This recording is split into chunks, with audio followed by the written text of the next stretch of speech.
नमः। श्री गुरुभ्यो नमः। श्री पुराण पुरुषोत्तम भगवान की जय। सत्य सनातन वैदिक धर्म की जय। शिव जी का संकट मोचन। राजा परीक्षित से पूछा, भगवान शंकर ने समस्त भोगों का परित्याग कर रखा है, परंतु देखा यह जाता है कि जो देवता असुर अथवा मनुष्य उनकी उपासना करते हैं वे प्रायः धनी और भोग संपन्न हो जाते हैं, और भगवान विष्णु लक्ष्मीपति है, परंतु उनकी उपासना करने वाले प्रायः धनी और भोग संपन्न नहीं होते। दोनों प्रभु त्याग और भोग की दृष्टि से एक दूसरे से विरुद्ध स्वभाव वाले हैं, परंतु उनके उपासकों को उनके स्वरूप के विपरीत फल मिलता है। मुझे इस विषय में बड़ा संदेह है कि त्यागी की उपासना से भोग और लक्ष्मीपति की उपासना से त्याग कैसे मिलता है। मैं आपसे यह जानना चाहता हूँ। श्री सुखदेव जी कहते हैं, परीक्षित, शिव जी सदा अपनी शक्ति से युक्त रहते हैं। वे सद्व आदि गुणों से युक्त तथा अहंकार का अधिष्ठाता है। अहंकार के तीन भेद है, वैकारिक, तेजस्व और तामस।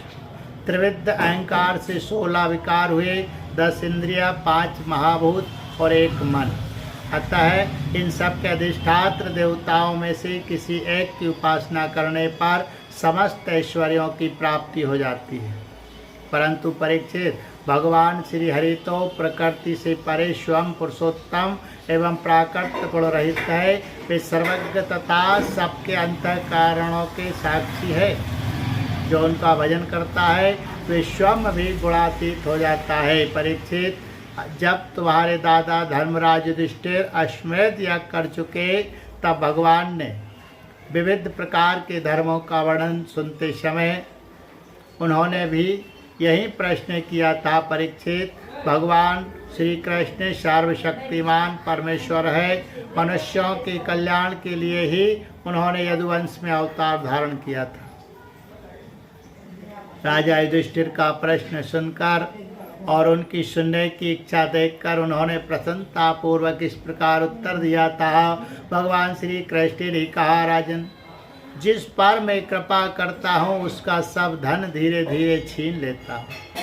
जब वह निर्धन हो जाता है तब उसके सगे संबंधी उसके दुखाकुल चिंता की परवाह ना करके उसे छोड़ देते हैं। फिर वह धन के लिए उद्योग करने लगता है, तब मैं उसका वह प्रयत्न भी निष्फल कर देता हूँ। इस प्रकार बार बार असफल होने के कारण जब धन कमाने से उसका मन विरक्त हो जाता है, उसे दुख समझकर वह उधर से अपना मुंह मोड़ लेता है और मेरे प्रेमी भक्तों का आश्रय लेकर उनसे मेल जोल करता है। तब मैं उस पर अपनी अहेतुक कृपा की वर्षा करता हूँ। मेरी कृपा से उसे परम सूक्ष्म अनंत सच्चिदानंद स्वरूप पर ब्रह्म की प्राप्ति हो जाती है। इस प्रकार मेरी प्रसन्नता, मेरी आराधना बहुत कठिन है। इसी से साधारण लोग मुझे छोड़कर मेरे ही दूसरे रूप अन्याय देवताओं की आराधना करते हैं। दूसरे देवता आशुतोष है, वे झटपट पिघल पड़ते हैं और अपने भक्तों को साम्राज्य लक्ष्मी दे देते हैं। उसे पाकर वे उच्छृंखल, प्रमादी और उन्मत्त हो उठते हैं और अपने वरदाता देवताओं को भी भूल जाते हैं तथा उनका तिरस्कार कर बैठते हैं। श्री सुखदेव जी कहते हैं, परीक्षित, ब्रह्मा, विष्णु और महादेव ये तीनों शाप और वरदान देने में समर्थ है, परंतु इनमें महादेव और ब्रह्मा शीघ्र ही प्रसन्न या रुष्ट होकर वरदान अथवा श्राप दे देते हैं, परंतु भगवान विष्णु वैसे नहीं है।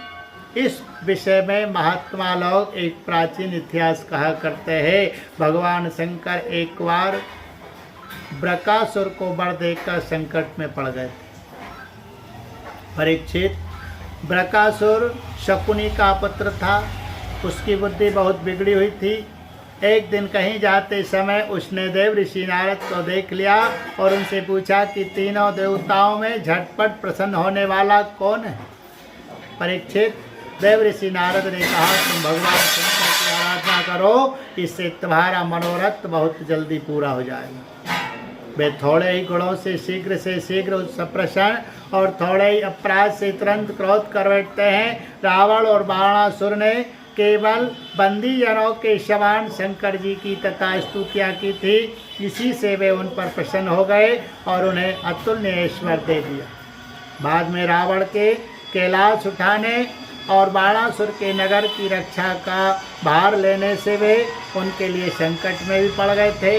नारद जी का उपदेश पाकर बकासुर केदार क्षेत्र में गया और अग्नि को भगवान शंकर का मुख मानकर अपने शरीर का मांस काट कर उसमें हवन करने लगा। इस प्रकार 6 दिन तक उपासना करने पर भी जब उसे भगवान शंकर के दर्शन न हुए तब उसे बड़ा दुख हुआ। 7वें दिन केदार तीर्थ में स्नान करके उसने अपने भींगे बल वाले मस्तक को कुल्हाड़े से काटकर हवन करना चाहा। परीक्षित, जैसे जगत में कोई दुखवश आत्महत्या करने लगता है तो हम लोग करुणावश उसे बचा लेते हैं, वैसे ही परम दयालु भगवान शंकर ने बकासुर के आत्मघात के पहले ही अग्निकुंड से अग्निदेव के समान प्रकट होकर अपने दोनों हाथों से उसके दोनों हाथ पकड़ लिए और गला काटने से रोक दिया। उनका स्पर्श होते ही बकासुर के अंग ज्यों के त्यों पूर्ण हो गए। भगवान शंकर ने बकासुर से कहा, प्यारे बकासुर बस करो, बहुत हो गया, मैं तुम्हें वर देना चाहता हूँ, तुम मुँह मांगा वर मांग लो। अरे भाई, मैं तो अपने शरणागत भक्तों पर केवल जल चढ़ाने से संतुष्ट हो जाया करता हूँ, भला तुम झूठ मूठ अपने शरीर को क्यों पीड़ा दे रहे हो। परीक्षित, अत्यंत पापी बकासुर ने समस्त प्राणियों को भयभीत करने वाला यह वर मांगा कि मैं जिसके सिर पर हाथ रख दूं वही मर जाए। परीक्षित, उसकी यह याचना सुनकर भगवान रुद्र पहले तो सब अनमने से हो गए, फिर हंसकर कह दिया, अच्छा ऐसा ही हो। ऐसा वर देकर उन्होंने मानो सांप को अमृत पिला दिया। भगवान शंकर के इस प्रकार कह देने पर बकासुर के मन में ये लालसा हो आई कि मैं पार्वती जी को ही हर लूँ। वह असुर शंकर जी के वर की परीक्षा के लिए उन्हीं के सिर पर हाथ रखने का उद्योग करने लगा। अब तो शंकर जी अपने दिए हुए वरदान से ही भयभीत हो गए। वह उनका पीछा करने लगा और वे उससे डर कर कांपते हुए भागने लगे। वे पृथ्वी, स्वर्ग और दिशाओं के अंत तक दौड़ते गए, परंतु फिर भी उसे पीछा करते देखकर उत्तर की ओर बड़े बड़े देवता इस संकट को टालने का कोई उपाय न देखकर चुप रह गए। अंत में वे प्राकृतिक अंधकार से परे परम प्रकाशमय वैकुंठ लोक में गए। वैकुंठ में स्वयं भगवान नारायण निवास करते हैं। एकमात्र वही उन सन्यासियों की परम गति है जो सारे जगत को अभेदान करके शांत भाव में स्थित हो गए हैं। वैकुंठ में जाकर जीव को फिर लौटना नहीं पड़ता। भक्त भयहारी भगवान ने देखा कि शंकर जी तो बड़े संकट में पड़े हुए हैं, तब वे अपनी योग माया से ब्रह्मचारी बनकर दूर से ही धीरे धीरे बकासुर की ओर आने लगे। भगवान ने मूंछ की मेखला, काला मृग चर्म, दंड और रुद्राक्ष की माला धारण कर रखी थी। उनके एक एक अंग से ऐसी ज्योति निकल रही थी मानो आग धधक रही हो। वे हाथ में कुश लिए हुए थे। बकासुर को देखकर उन्होंने बड़ी नम्रता से झुककर प्रणाम किया है। ब्रह्मचारी वेशधारी भगवान ने कहा, शकुनी नंदन बकासुर जी, आप स्पष्ट ही बहुत थके से जान पड़ते हैं। आज आप बहुत दूर से आ रहे हैं क्या? तनिक विश्राम तो कर लीजिए। देखिए, ये शरीर ही सारे सुखों की जड़ है, इसी से सारी कामनाएं पूरी होती है। इसे अधिक कष्ट ना देना चाहिए। आप तो सब प्रकार से समर्थ है। इस समय आप क्या करना चाहते हैं? यदि मेरे सुनने योग्य कोई बात हो तो बतलाइए, क्योंकि संसार में देखा जाता है कि लोग सहायकों के द्वारा बहुत से काम बना लिया करते हैं। श्री सुखदेव जी कहते हैं, परीक्षित, भगवान के एक एक शब्द से अमृत बरस रहा था। उनके इस प्रकार पूछने पर पहले तो उसने तनिक ठहर कर अपनी थकावट दूर की, उसके बाद क्रमशः अपनी तपस्या वरदान प्राप्ति तथा भगवान शंकर के पीछे दौड़ने की बात शुरू से कह सुनाई। श्री भगवान ने कहा, अच्छा ऐसी बात है, तब तो भाई हम उसकी बात पर विश्वास नहीं करते। आप नहीं जानते हैं क्या, वे तो दक्ष प्रजापति के शाप से पिशाच भाव को प्राप्त हो गया है। आजकल वही प्रेतों और पिशाचों का सम्राट है। दानवराज, आप इतने बड़े होकर ऐसी छोटी छोटी बातों पर विश्वास कर लेते हैं। आप यदि अब भी उसे जादू गुरु जगत गुरु मानते हो और उसकी बात पर विश्वास करते हो तो झटपट अपने सिर पर हाथ रखकर परीक्षा कर लीजिए। दानव शिरोमणि, यदि किसी प्रकार शंकर की बात असत्य निकले तो उस असत्यवादी को मार डालिए, जिससे फिर कभी वह झूठ ना बोल सके। परीक्षित, भगवान ने ऐसी मोहित करने वाली अद्भुत और मीठी बात कही कि उसकी विवेक बुद्धि जाती रही। उस दुर्बुद्धि ने भूलकर अपने ही सिर पर हाथ रख लिया।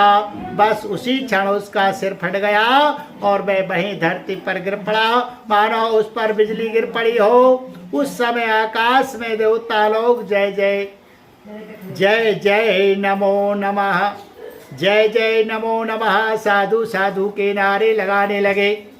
पापी ब्रकासुर की मृत्यु से देवता, ऋषि, पितर और गंधर्व अत्यंत प्रसन्न होकर पुष्पों की वर्षा करने लगे और भगवान शंकर उस विकट संकट से मुक्त हो गए।